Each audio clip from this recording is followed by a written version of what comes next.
Water is vital for the life and health of people and ecosystems, and a basic requirement for the development of countries. But around the world, women, men, and children lack access to adequate and safe water to meet their most basic needs. Water resources and the related ecosystems that provide and sustain them are under threat from pollution, unsustainable use, land use changes, climate change, and many other forces. The link between these threats and poverty is clear, for it is the poor who are hit first and hardest. This leads to one simple conclusion: business as usual is not an option.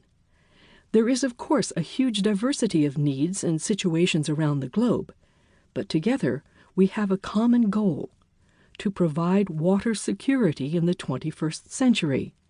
This means ensuring that fresh water, coastal and related ecosystems are protected and improved, that sustainable development and political stability are promoted, that every person has access to enough safe water at an affordable cost to lead a healthy and productive life, and that the vulnerable are protected from the risks of water-related hazards.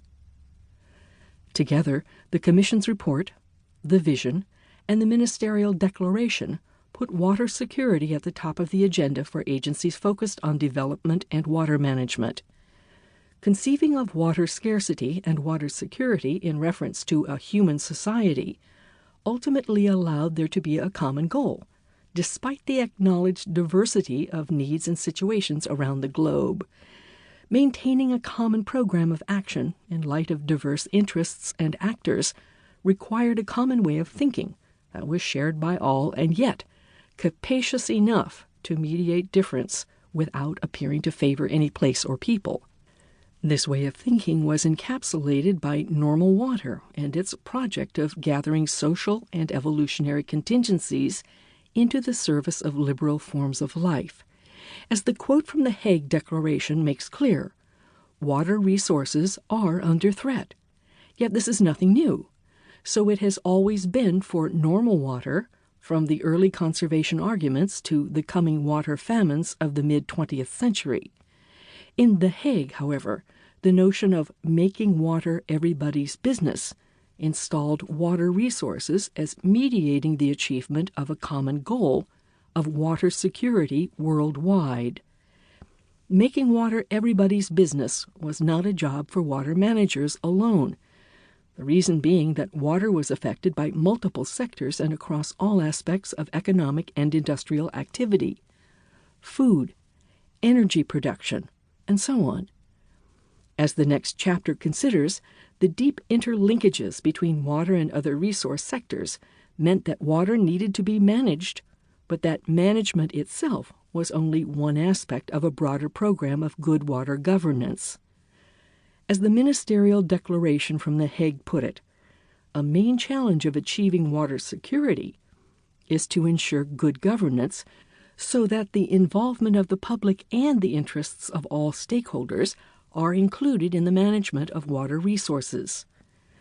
The next chapter considers the difficulty of maintaining a commitment to a single public in the participatory governance schematic of integrated water resources management. Here, however, what might be highlighted is the pretense that shrouds within procedural techniques how the management of things, water resources, have their life within liberal forms of life.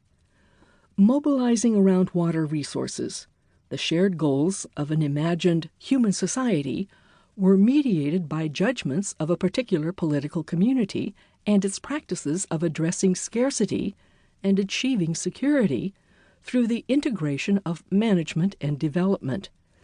When the cloak of objectivity is pulled back, however, the co-production of water scarcity and water security under integrated water resources management reveals how the sustainable development claim that the earth is one, but the world is not, employed the notion of process to consolidate multiple social worlds to a single view of the blue planet.